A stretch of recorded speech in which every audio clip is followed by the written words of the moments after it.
teman-teman, perkenalkan nama saya Afifah Marwah. Kali ini saya akan membahas tentang time atau penggunaan waktu dalam bahasa Inggris. Ada 4 subbab yang akan saya bahas kali ini. Yang pertama, to tell the time atau untuk menyebutkan waktu seperti jam 1, jam 2, dan jam 3 dan seterusnya. Yang kedua yaitu to tell the date untuk menyebutkan tanggal. Yang ketiga yaitu to tell the day untuk menyebutkan hari, dan yang keempat to tell the month atau untuk menyebutkan bulan.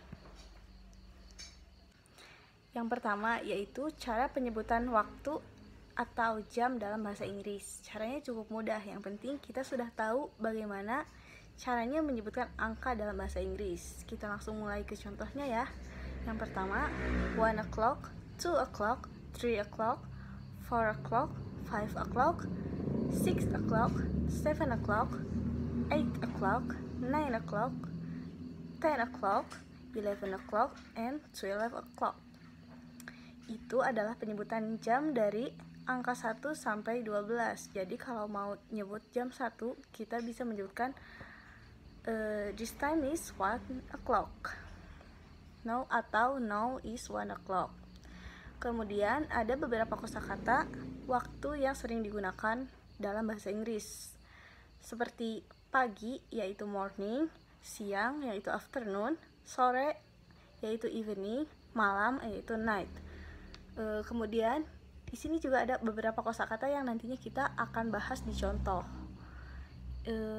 dan tentunya berhubungan dengan waktu. Yang pertama yaitu breakfast atau sarapan. Sarapan tentunya dilakukan di pagi hari. Kemudian ada lunch, makan siang, dan dinner, makan malam. Oke, kita langsung masuk ke contohnya ya. Yang pertama, it's 6 o'clock in the morning. It's time to breakfast. Atau kita bisa menyebutkannya dengan I have breakfast at 6 o'clock in the morning. Kita bisa lihat di sana ada kata 6 o'clock yang menunjukkan jam 6 pagi dan ditambah in the morning, yaitu menunjukkan bahwa jam 6-nya itu adalah di pagi hari. Kemudian breakfast yang sudah kita bahas tadi yaitu menunjukkan bahwa kegiatan tersebut tentunya dilakukan di pagi hari. Contoh yang kedua, Benny has lunch at 1 o'clock in the afternoon. Sama seperti yang sebelumnya, di sini ada kata lunch, 1 o'clock, dan in the afternoon. Semuanya jelas menunjukkan pada waktu yang digunakan oleh Benny. Contoh yang ketiga yaitu he has dinner at 7 o'clock in the evening. Kenapa di sini dinner kan makan malam, tapi di sini digunakan evening, tidak night. Karena jam 7 malam rata-rata di barat itu masih sore. Jadi dipakailah kata in the evening, tidak in the night. Kemudian contoh yang terakhir yaitu bagaimana kita menanyakan jam pada orang lain. Jam berapa sekarang? Kita bisa menggunakannya dengan kalimat what time is it? Kemudian teman-teman bisa jawab it's 9 o'clock atau it's 11 o'clock. Tidak usah ditambah in the morning atau in the evening, karena sudah jelas orang tersebut bertanya pada waktu saat itu juga, dimana dia pasti tahu itu sudah sore, pagi, atau sudah malam. Oke, lanjut ke pembahasan kedua yaitu to tell the date atau cara menyebutkan tanggal dalam bahasa Inggris. Sebenarnya sama saja seperti bagaimana kita cara menyebutkan angka dalam bahasa Inggris, hanya saja di sini ada sedikit perbedaan. Seperti yang pertama, nomor 1 kita sebutkan dengan kata first, tidak one. Yang kedua kita sebut dengan kata second. Yang ketiga kita sebut dengan kata third. Yang keempat kita sebut dengan kata fourth. Yang kelima kita sebut dengan kata fifth. Yang keenam kita sebut dengan kata sixth. Bisa kita lihat dari angka 4, 5, 6, dan seterusnya.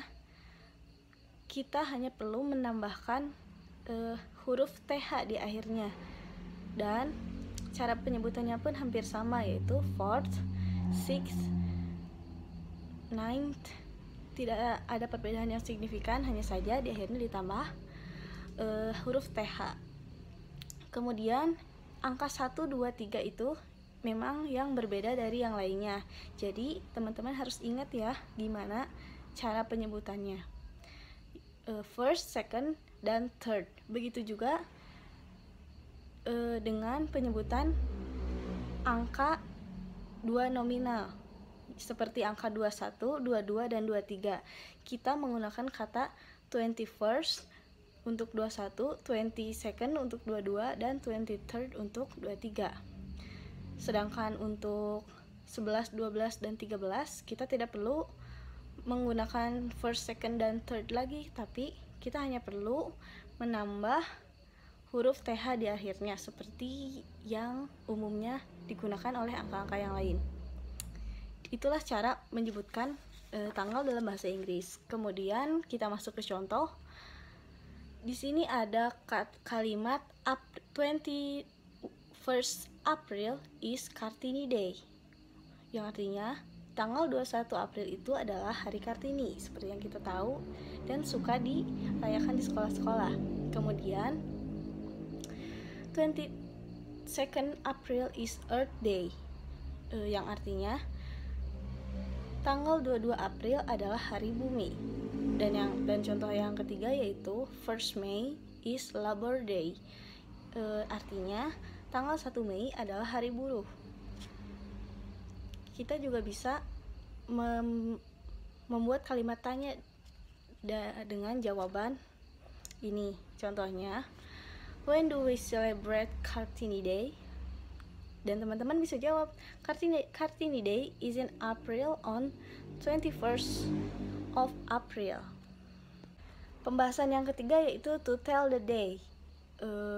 Gimana cara kita menyebutkan hari dalam bahasa Inggris? Ini emang cukup susah buat dihafal, tapi teman-teman harus hafal ya, jangan sampai ketukar-tukar. Yang pertama Sunday, terus Monday, Tuesday, Wednesday, Thursday, Friday, Saturday,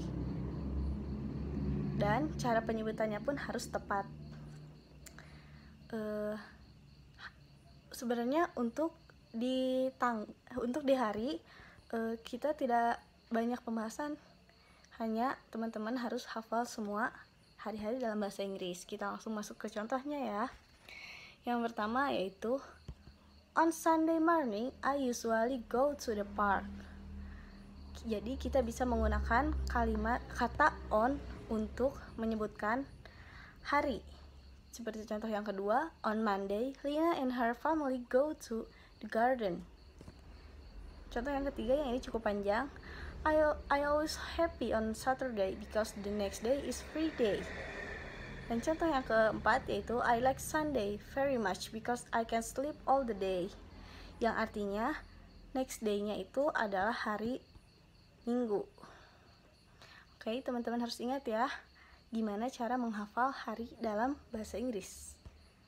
Oke, kita masuk ke pembahasan yang terakhir, dan bisa jadi ini yang bisa juga disebut ini yang paling mudah, karena teman-teman udah tahu kan how to tell the month, gimana caranya nyebut bulan dalam bahasa Inggris.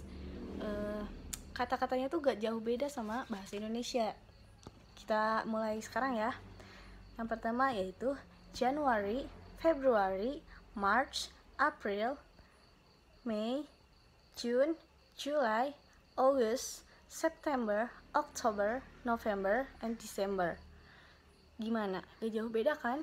Cuman teman-teman harus ingat gimana cara nyebutin kata bulannya. Kita langsung masuk ke contoh ya. Yang pertama ada before November is October, April is before May, August is after July.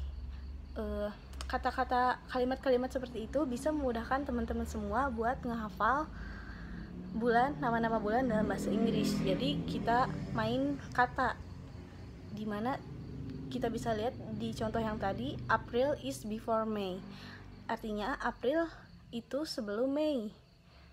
August is after July, Agustus itu setelah Juli, dan seterusnya. Kemudian ada kalimat lain di sini yaitu Benny's birthday is January, yang artinya ulang tahun Benny ada di bulan Januari. Kita bisa menggunakan kata in untuk menyebutkan nama bulan. Contoh yang terakhir yaitu I was born in November, yang artinya saya lahir di bulan November. Oke, cukup sekian pembahasan tentang waktu. Jangan lupa untuk menghafal nama-nama hari, tanggal, dan bulan dalam bahasa Inggris. Terima kasih.